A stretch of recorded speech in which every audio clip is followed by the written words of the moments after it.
Hello and welcome to today's video. Today I am swatching an older bee's knees lacquer. This is Elucien.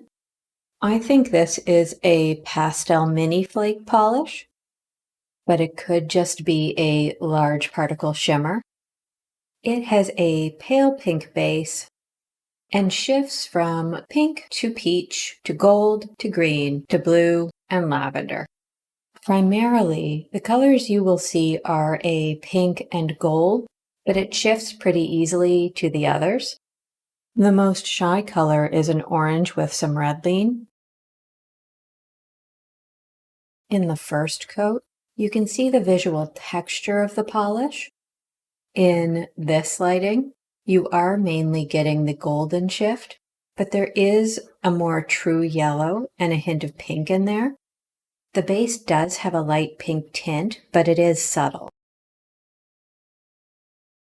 Something I did want to talk about quickly was that I intended to make a best of 2024 video. Can you feel the however?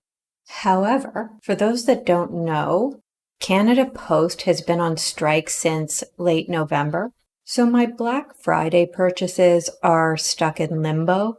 Also, it seems unfair for me to rate polishes I haven't worn. So, at the rate I'm going, my best bet for when something like this might occur is late February, maybe March. When you come to this channel, you get nothing but topical content. There won't be a worst of video, unless I pick out some of my worst swatching to shame myself. But honestly, I'd just prefer never to see it again.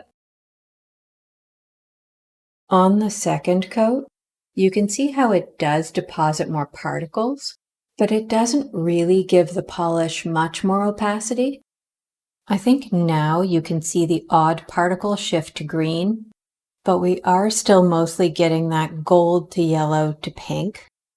Right in the center of the gold, I sometimes see peach. I picked out several rainbowy creatures that I thought might fit this nail polish.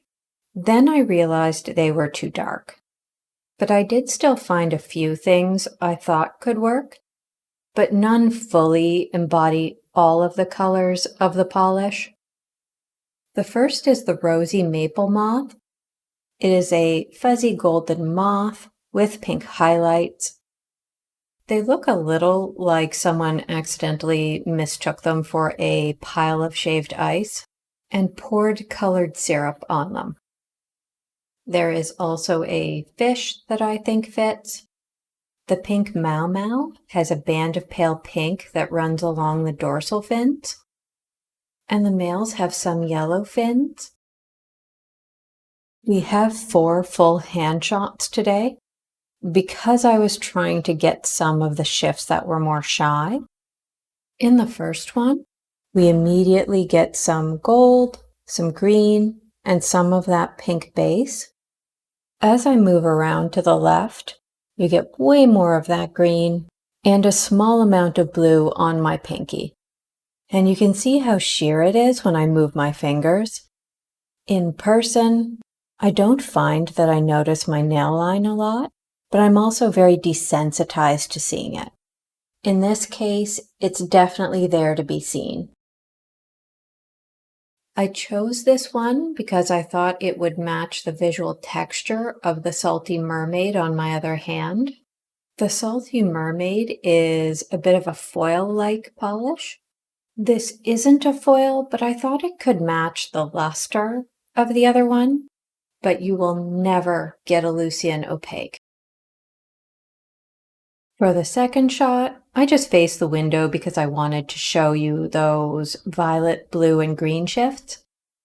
You can still see the gold when I lower my fingers, but when the sun is hitting this polish closer to a parallel, you get these incredible glowing, cool tones. Returning to the natural world, I have also chosen the Axolotl. I love their pale pinkish yellow body and bright pink gills, and who can resist that face? This coloration is a variant of the Mexican axolotl. I did find another insect. I liked the pink and yellow tones of the pink-edged sulphur butterfly. As you might guess from the name, the butterfly has yellow wings that are gently outlined in pink. It's more of a highlighter yellow, but I'm going to keep it. The third shot is in front of a different window. It starts with some bright green and aqua, and as I move around to the right, you can see that gold again in the shade, and the green has paled to more of a chartreuse. In the shade, you can see the base color a little when I raise my fingers. I didn't pick up this polish the first time it was offered.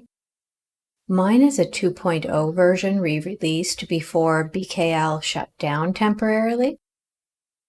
I liked how multifaceted the color was, but I also liked the visual texture of the polish. And as a bonus, it was sheer. I originally pictured them as part of an Easter manicure, but I find I like them anytime I want something more subtle, but still colorful. Finally, in artificial light, you can see we're looking at the gold, but there is some green at the edge of several fingers. My thumb especially is still showing some blue and violet. When I'm at the extreme right side and I lift my fingers, you can see that it gets to a proper orange color. As I move around to the left, you get more gold into an orangey peach. I think this is the extent of the shifts that I captured, but it does get the orange a little darker and a bit more red. So I did a decent job of capturing it. And that is all for today. Thank you for watching. Please subscribe so I can slowly encase myself in silk and wait for several months in my basement before gloriously emerging as an exact duplicate of myself.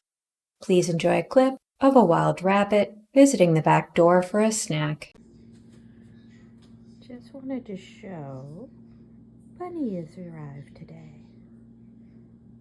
Sometimes Bunny shows up to eat the sunflower seeds. They're not particularly good for him, but they do tend to be more desperate in the winter. I don't want to scare him away by getting